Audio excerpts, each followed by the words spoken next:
नमस्कार ओम साईराम केमिति अछंती आशा करुच्ची साई कृपार आपण मैंने बहुत भल थे मुझे बहुत भल अच्छी चलतु डेरी नक आरंभ करवा आज नुआ ब्लॉग टी आग को महाशिवरात्रि आसूची तो भाविली ता विषय आपण किसी शेयर करदेवी देखु आज मुझे ठाकुर विषय कहवाई जाऊँगी ना सबू ठाकुर से स्वतंत्र सबू देवादेवी जब गोटे पटे रे सी ठाकुर अन्य पटे रे कारण देखु सबू ठाकुर को आम कौन साधारणतः घरे पूजा करूँ से ठाकुर नुह घर न था से माने सी ना मशाणी जो श्मशान ना पूजा पाती आउ सब ठाकुर को कौन आम माने ड्रेस माने बेश श्रृंगार कराए कि ये ठाकुर किसी न था सी साधारणतः बाघ छाल पिंधि था आउ सब ठाकुर को देखिए गाधवा समय गंगा जल हो कि गोलाप जल हो गाधे जाए किंतु ये ना देह सब बेल भस्म माने बोलिकी रखी था ये ठाकुर एक प्रकार कौन कहले बारबुला माने कथार जमी कहुए कि बारबुला ये ठाकुर ठीक सेमती ये जमी माने गोटे स्थान में ठीक भाव में रुहति सेमती बाहन वृषभ कौन स्थान में स्थायी होगी रहे ना तो आंकु आम कहू कि हाँ ये ठाकुर कौन घर द्वारा ना तो एमती बुलती तो आंकर आउ गोटे माने देखिए यदि आपंकर किसी पाइबार इच्छा अच्छी तो आपड़ कौन करेंगे कहले कहीं कहीं भोला बाबा बोली कहते जब आपंकर किसी पाइबार अच्छी ताल कौन करेंगे कहले माने गंजेई जो बिक्री होता है तो गंजेई आणिकी किसी देदेवे तो से गंजेई खाई सारा पर नुह सी टे भोला माने गले माने भोला टे जाती तो आप जहाँ मागे सी खुशी खुशी मन से सब दे दिखती तो ये विश्वास लोकंर थाए कि महादेव को जब आम कि माने गंजेई आकार प्रसाद देदेवा तो सी आमर सब मानसिक पूर्ण कर दियंती देखिए गोटे ठाकुर माने यदि मनकर आप रामचंद्र को उदाहरण नेबे ताहले कौन कहले रामचंद्र पर पुत्र लवकुश लवकुशंकर माने कौन स्थान देखिए मूर्ति ना कि कौटे पूजा करा जाऊ नहीं किंतु ये एमती जन ठाकुर टोटाल परिवार पूजा पाँच शिव पार्वती हूँ कि माने जाकि गणेश हूँ कार्तिक हूँ टोटाल परिवार पूजा होती एमती कि बाहन वृषभ को आम पूजा करुचे आउ गणेश बाहन गुंडीची मूषा को आम पूजा करुचे तो आंकर टोटाल परिवार ही पूजा पाँच आउ ये ठाकुर माने सब ठाकुर को आम दिन बेला पूजा कर दूचे किंतु ये ठाकुर ना राति पूजा करा जाए तो यहपरी विश्वासित रही आउ कहुए माने आउ कई कहते कि महाशिवरात्रि पर्व कौन पालन कराए ये सब कई जानते न जब समुद्र माने मंथन करागला से दिन ठार से माने समुद्र मंथन जो राक्षसंकर आउ देवतांकर जो माने युद्ध हो समुद्र मंथन होता तो से दिन मन रखापी महाशिवरात्रि पालन कराए आउ कई कहते कि शिव पार्वती माने बाहाघर यही दिन ही पालन माने होता तो से दिन को मन रखापी शिवरात्रि पालन कराए आउ कई कहते कि शिव नुह जो तांडव नृत्य करते यही दिन ही करते तो से दिन टी परंपरा विधि मन रखापी आम समस्ते महाशिवरात्रि पालन कर तो ये आपणकर माने शिवरात्रि मुझे भी जानते आप कहीदेली एवं आसतु माने यही दिन न केते जन अच्छा प्रायतः समस्ते ओषा करती तो जदि भी आप ओषा करें केमिति माने विधि विधान पालन करेंगे मुझे करे जी जानी से सब आपन को कहीदे देखु सका उठे सका आप उठिले ना सका उठिला माने जो आप सजियारू माने सजताके करेंगे से समय शिव आ पार्वती दुई जन को मुंडिया मारिकी उठे कि हाँ ठाकुर मोर दिनटा आज मुझे समर्पण करदेली तापर आप उठिले उठिक जाकि आप नित्यकर्म सब सारीदेवे नित्यकर्म सारीदेले तापर कौन करेंगे मन रखी संकल्प आपको नापी पड़ो संकल्प माने गाधेवा समय नहीं पारे कि ठाकुर पाखे आसिक नहीं पारे कि ठाकुर मोर यही इच्छाटा रही जदि माने मु मानसिक कली आज दिन टा मुझे समर्पण कली मोर विश्वास अच्छी कि आप ये करेंगे आपण मन जो भी इच्छा था से इच्छा आप कहे संकल्प ने तापर घर को आसिले घर को आसिक आप निजर नित्यकर्म सारे कि कौन करेंगे कि मन रखिता ए दिन माने सी ठीक जागर दिन न केबे भी कला रंगर वस्त्र पिंधे ना माने जदि चाहिए बेसी करी ना धला रंगर ड्रेस टी भल लगे आप कलर कपड़ा माने शाढ़ी हो कि ड्रेस हो पिंधि पारे सधवा नारी मैंने तो साधारण धला लुगा पिंधि पारे ना तेणु से धला भी आउ अलग किसी कलर रही चलो किंतु मन रखिथे केबे भी कला रंग ड्रेस पिंधे ना आउ जो कलर पिंधिले चलो तापर मन रखी था से दिन मुझे प्रायतः लोक मैंने कौन करती कहले जब किसी ओषा कर हालिया लगे दिन जाक किसी खाई नो कि पी नो तो लोक मैंने भावती कि किसी तो आज तो खाई कि पीना तो शोई पड़ी तो आप केवे शोबे शोला कौन कहले आपंकर जो गोटे निष्ठाटा रही ठाकुर प्रति से भावना आप मन में आसब ना तेणु केवे भी शोबे ना टी माने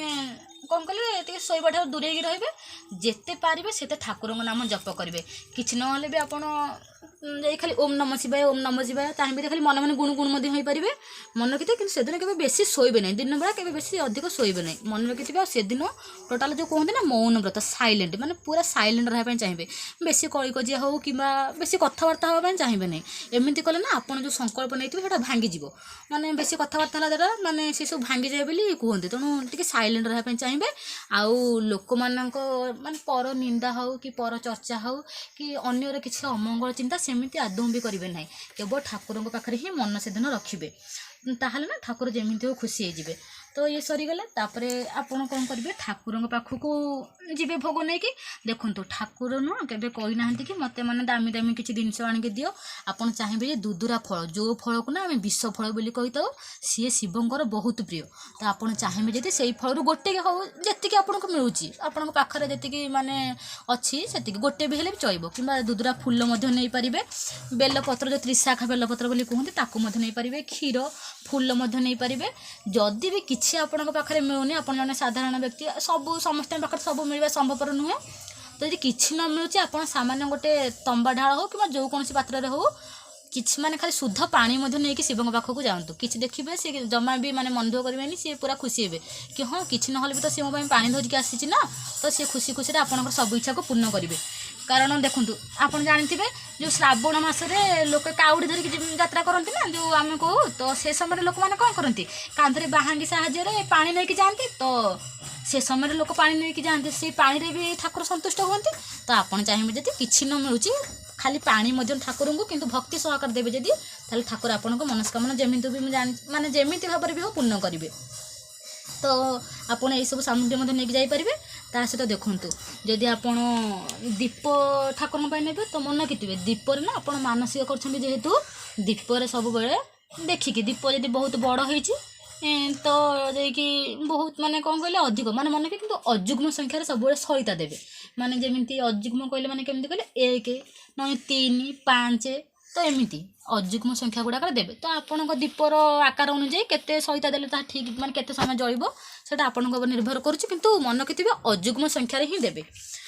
ମାନେ କୁହାଯାଏ କି ଅଯୁଗ୍ମ ସଂଖ୍ୟାରେ ମାନେ ଦୀପ ଜାଳିଲେ ଆମେ ଯେଉଁ ମାନସିକ କଥା ସେଇଟା ଟିକେ ଜଲ୍ଦି ପୂର୍ଣ୍ଣ ହୋଇଯାଏ। ତ ଆପଣ ଅଯୁଗ୍ମ ସଂଖ୍ୟାରେ ହିଁ ଦେବେ। ତାପରେ ଆପଣ ସଳିତା ନେଇଗଲେ ସେଟା ଜାଳିବେ, ଦୀପ ନେଇକି ଗଲେ ସେଟା ଜାଳିଲେ। ଦୀପ ନା ଆପଣ ଯେହେତୁ ନିଜେ ସଂକଳ୍ପ କରିଛନ୍ତି ବା ମାନସିକ କରିଛନ୍ତି, ତ ଆପଣଙ୍କର ଦୀପଟା ନା ନିଜ ସ୍ୱତନ୍ତ୍ରତା ରହିବା ଦରକାର। ସେ ଦୀପ ପାଖରେ ଆପଣ ବସିବେ, ଆପଣ ଜାଳିବେ, ଯାହା ମାନସିକ ଅଛି ଆପଣ ଠାକୁରଙ୍କ ପାଖରେ କହିପାରିବେ। ଆଉ ମୁଁ ମାନେ କ'ଣ ଦେଖନ୍ତୁ, ସାଧାରଣତଃ ଯେଉଁ ମହାଦୀପ ଉଠେ ସିଏ ଉଠିଲା ଆସିକୁ ଯାହାହେଲେ ବି ରାତି ମାନେ ଭୋର ପାଖାପାଖି ହେଇଯାଏ, 3ଟା 3:30 ହେଇଯାଏ। ତ କେହି ଏତେ ରାତି ପର୍ଯ୍ୟନ୍ତ ମଧ୍ୟ ରହିପାରିବେ ନାହିଁ। ହୁଏତ ହଠାତ୍ ଆପଣଙ୍କୁ ଦିନରେ ହଉ କି ଦିନରେ କୌଣସି ଗୋଟେ ସମୟରେ ହୁଏତ ଆପଣଙ୍କ ଦେହ ଟିକେ ଅସୁସ୍ଥ ଲାଗିଲା, କି ମଧ୍ୟ ଆଉ କିଏ ଗର୍ଭବତୀ ମହିଳା ମଧ୍ୟ ଥାଇପାରନ୍ତି, କି ଅନ୍ୟ କୌଣସି କାରଣ ପାଇଁ ଆପଣଙ୍କୁ ଟିକେ ଅସୁସ୍ଥ ଲାଗୁଛି କି ନାଇଁ ମୁଁ ଆଉ ରହିପାରିବିନି, ମାନେ ଦେହ ମୋତେ ହାଲିଆ ଲାଗିଲାଣି, ତ ମୁଁ ଆଉ ରହିପାରିବି ନାହିଁ, ମୁଁ କ'ଣ କରିବି, ସଂକଳ୍ପ ନେଇଯାଇଛି ଦିନ ଯାକ କିଛି ଖାଇବିନି କି ପିଇବିନି, ତ କ'ଣ କରିବି। ଦେଖନ୍ତୁ ଏସବୁ ପାଇଁ ଆପଣ ଜମା ବି ବ୍ୟସ୍ତ ହେବେ ନାହିଁ। କାରଣ ଠାକୁର ନୁହଁ କେବେ କହିନାହାନ୍ତି କି ହଁ ମୋ ପାଇଁ ତୁ ଉପବାସ କରିଦିଏ, ଦେହ ଆଡ଼େ ହାଲିଆ ହେଇଯାଉଥିବ, ଏପଟେ ମୁଣ୍ଡ ବୁଲାଉଥିବ, ଆପଣ ସେପଟେ ମାନସିକ କରିଛନ୍ତି ବୋଲି ସଂକଳ୍ପ ଭାଙ୍ଗୁନଥିବେ। ଏସବୁ ପାଇଁ କେବେ ବି ମାନେ କ'ଣ କହିଲେ ବ୍ୟସ୍ତ ହେବେ ନାହିଁ। କିନ୍ତୁ ହଁ ମନେ ରଖିଥିବେ କି ନିଜେ ଭୋକ ଲାଗିଲା ତ କି ମୁଣ୍ଡ ବୁଲାଉଛି, ଆପଣ ନିଜେ ନିଜେ ଯାଇକି ଜଳ ହେଉ କି ଖାଦ୍ୟ ହେଉ ଗ୍ରହଣ କରିବେ ନାହିଁ। ଆପଣଙ୍କ ପାଖରେ ଆପଣଙ୍କର ଯିଏ ବି ଗୁରୁଜନ ଅଛନ୍ତି, ଯେମିତି ମନେକର ଆପଣ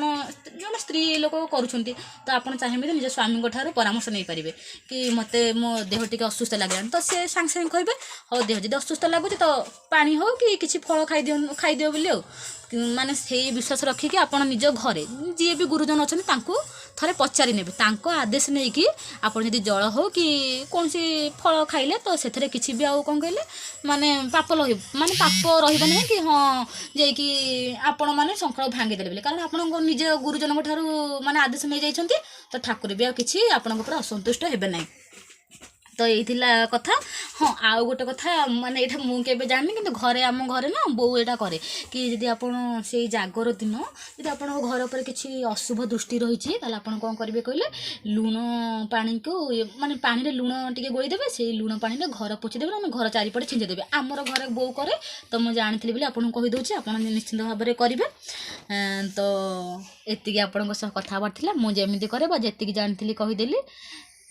ଯଦି ଆପଣମାନେ କିଛି ଆଉ ଅଧିକ କଥା ଜାଣିଥିବେ କି ମାନେ କିଛି ଠାକୁରଙ୍କ ବିଷୟରେ ଅଧିକ ତଥ୍ୟ ଜାଣିଥିବେ, ତାହେଲେ ମୋତେ କମେଣ୍ଟ ବକ୍ସରେ ଜଣାଇଲେ ମୁଁ ମଧ୍ୟ ବହୁତ ଖୁସି ହେବି। आशा करुँची आपण मानक मोर ये सब कथा भल लगी आपण कम आसिले मुझे बहुत खुशी हेबी ये जागर माने लक्ष लक्ष दीपर आलोक ठाकुर करंतु मोर महादेव पाखे एतिकी गुहारी आपण जीवन में जिते दुख कष्ट अच्छी से सब दूरे जाऊ आपण जीवन पुणी थे आलोक सजे हो जाऊ एतिकी प्रार्थना मोर महादेव पाखे तो आज वीडियो आपन केमती लगी मत निश्चिंत कमेंट करेंगे मो चैनल को सब्सक्राइब करने जमा भी भूलें ना आ जो मैंने सब्सक्राइब कर लाइक मो माने वीडियो कर मो अंतर धन्यवाद जनाऊँगी तो एतिकी रही ओम साई राम नमस्कार।